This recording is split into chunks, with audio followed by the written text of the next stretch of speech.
Hi guys, Colin James Poulter here once again, and welcome to my YouTube channel.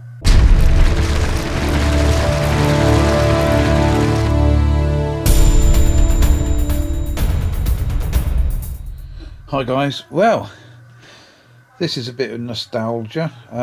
Today I got from a nice gentleman who had no further use for it. Is a Pioneer stereo tape deck, and it's a CT 450.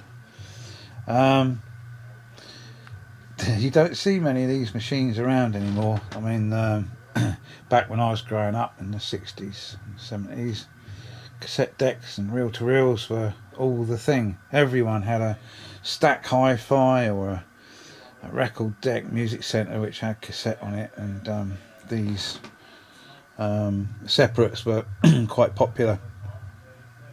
So anyway, the one I was after really was the old style VU meters, you know, the pair of VU meters here, and you had the piano style keys here. But I asked on Facebook if anybody had one of those decks that they would no longer have any use for, that I could have, and this kind gentleman come up with this one. It's not quite what I was looking for, but it's, again, at the end of the day, it's a nice deck, and it's very kind in letting me have it for nothing.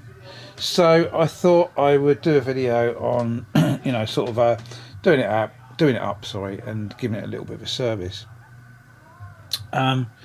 So we've got a little bit of dirt on the front panel here where it's been stored. Nothing too much to worry about. We can clean that off. It's got two modes of Dolby noise reduction, Dolby B and Dolby C, and it's got the CR02 and metal bias option, and yeah, it's quite nice. We can clean that up, no problem at all. And also, what a good idea is to look at the heads. If I just eject here, if we can go down in there and have a little wee look at the heads, if the camera will focus, there we go. Now the heads actually look quite good, they don't look terribly worn. The pinch roller and capstan, you can see there, a little bit grubby, but again we can use some special rubber cleaner and head cleaner to just clean them up. I might actually take the door off. There's a little bit of corrosion here. It's a steel chassis door, and it's got like an acrylic front, and there's only a couple of screws each side holding it on. One there, can't see, it's too dark. These you can see, there you go. So we'll pop the door off and give that a bit of a clean up, and yeah, that'd be cool. I mean, it's I say it's quite a nice deck. I like the I don't know if you can see it there, the tape counter's got like sort of a digital printed effect on it, and yeah, that would look great.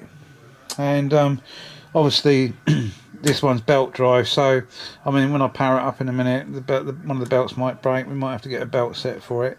You can get belt sets off of eBay.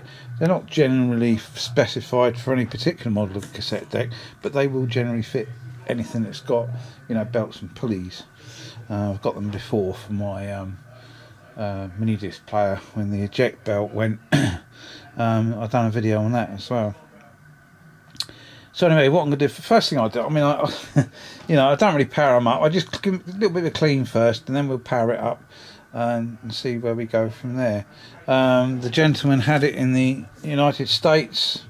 That's where it originated from. So it's got the old 2-pin 110 plug on it. So it's never actually been plugged in over in this country. But I've checked the back, and it does say, you know, 50, 60 hertz, 110 to 40 volts AC, so it will take our 50 hertz to 40 volts electricity over in the UK. So right, I'm going to give it a bit of a clean, and then I'm going to source a plug for this, and then we'll just pop the lid off, and we'll pop the case off and just have a look inside just to make sure there's nothing you know, that we want to sort out before we actually power it up. I mean, it should be okay. It's been sat in an attic for years, but we will just pop the cover off. We can have a little peep inside, see what's in there. Okay, right. So I'm going to come back when give a little bit of a clean. Okay, so I've got my cleaning kit out here. Got my Pledge, sorry, Mr. Sheen, multi-surface cleaner, and I've been cleaning this dial off the front. If the camera will focus, should do. There we go. That was quite grubby, and now it's nice and shiny. Some of the stubborn stains you can get off using toothpaste, so that's what I've been doing. Just a little bit of toothpaste onto a piece of rag or a brush to actually get right in the corners, and it's such a fine abrasive. Toothpaste is very fine abrasive, and it will clean even the toughest of dirt off. So there you go. So that's that bit done. So all I've got to do now is just go along and clean the rest of the front panel. Right, let's do that then. Okay, we're getting there. It's much better than it was.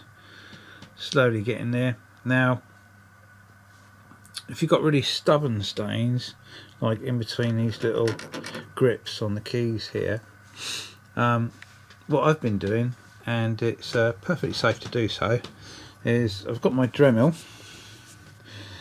and on the end there is like a plastic brush, like a plastic mop. Okay, and it comes with any Dremel kit. I've got it in that particular kit I've got with this machine, and those over there, Lidl sell those, complete kit for your Dremel, and they've got all sorts of tools, including these soft mop type brushes, and they've got some brass ones as well for doing metal bits and bobs, but this is great. It's nice and soft. So all I've done, I've put a little bit of toothpaste on the top of the keys here. This one was pretty ingrained with dirt, so is this one. So I'm just going to switch my Dremel on, and then all I do is just go along the key like this.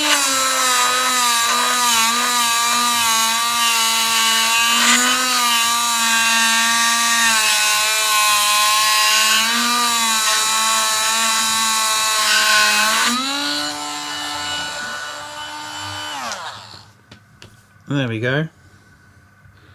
Look how that's cleaned that up. That's really nice compared to what it was. And it doesn't scratch your plastic. But I wouldn't be too heavy-handed with it. I would just enough pressure, enough speed just to get that dirt off, and a little bit of toothpaste as an abrasive will help. So I'm going to carry on cleaning that other one there.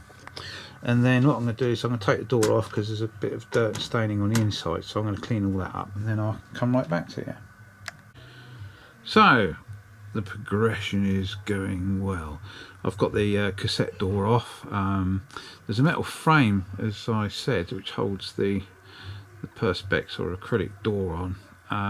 I've just taken the frame off. I noticed there's a little bit of corrosion on the frame, so I've just rubbed it down. I've given it a little spray of etching primer, then I'm going to give it a coat of black just to bring it back to how it was. So as you can see, there's the play and record head in the middle, and the erase head to the left hand side. Then you've got the capstan pin and the rubber roller. Well, the rubber roller's a bit dirty. I can't put my hand on my capstan cleaning kit, but yeah, I'll probably find some isopropyl alcohol which will do the same sort of job. Not really good to do it too often with that, but yeah, it'll do it for a test. So the rest of it's cleaned up quite nicely, and yeah, it's going well. So what I'm going to do is as soon as the door frame's dry, I'm going to fit that back in with its acrylic front, and then what we'll do then is we'll take the top off and see what it's like inside. Well, I thought while I was waiting for the cassette deck door frame to dry, I'd pop the lid off and see what's going on inside. Now, as I suspected, because these cassette decks are, oh god, they've got to be 30, 40 years old, something like that.